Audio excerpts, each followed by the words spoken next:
कुठला काहीच तालुका नाही. म्हणले? तालुका कुठला म्हणले? राधानगरी राधानगरी तालुका आणि गाव काय पडसाळे? गाव पडसाळी. बरं. हम्म. म्हणजे कोल्हापूरला अगोदर यायचं, बरोबर ना? अगोदर कोल्हापूरमध्ये यायला लागते आणि कोल्हापूरमधून डायरेक्ट इकडे यायला लागते. बरोबर, हरकत नाही. तसं तुम्ही मला ऍड्रेस वगैरे मार्ग सांगालच की तसं त्या दिवशी. लोकेशन टाकणारच की हो, लोकेशन लोकेशन. आलं तरीच पण चालतंय. हो तुम्हाला हो कुणीकडे जवळ पडेल, इकडनं कोल्हापुराकडनं जवळ पडेल का इकडनं खालनं कोकणाकडनं जवळ पडेल, रत्नागिरी सिंधुदुर्ग फोंडा इकडनं कुठनं जवळ पडेल? आता बघा तुमचं, आता मला अंतर कसे, आता मी राहतो कल्याणला बघा.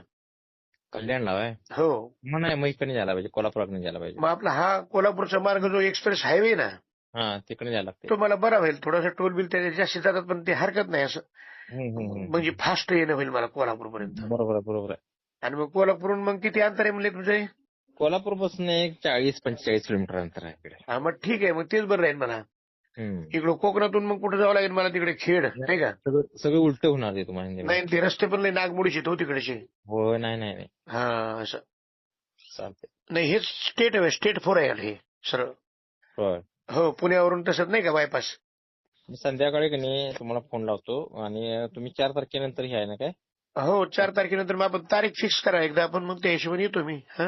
संध्याकाळी तुम्हाला सांगतो कधी यायचं, 4 तारखेला यायचं का 5 तारखेला यायचं, त्या दिवशी सकाळी सुटा मग. हा, बरोबर. सकाळी लवकरच निघेल मग मी असं. चालतंय. आणि आपल्याला खाली पोटावरती पेशंट लागतो सकाळी बरं का?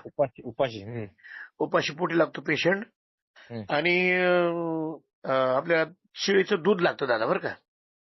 किती लागते? बकरीचं एक अर्धा लिटर घेऊन ठेवा दोघांसाठी. बरोबर. अर्धा लिटर दूध असावं बरोबर. दोघांसाठी. आणि ताक वगैरे असतं ना, ताक 2-2 ग्लास ताक पाहिजे एका पेशंटला, ते अर्धा लिटर घेऊन ठेवा. ताक काय मिळेल खरं, शेळीचं दूध जरा बघायला पाहिजे, कारण शेळ्या जरा आमच्याकडे दुर्मिळ आहेत ना. ते आदल्या दिवशीच काहीतरी करा ना, कारण इतक्या लांबून मुंबईमध्ये थोडं हे, तिकडे गावी असल्यावर मग जमतं समजा, पण ते आजूबाजूला कुठे भेटतात शेळ्या असं काही नाही. करता बघतो आता.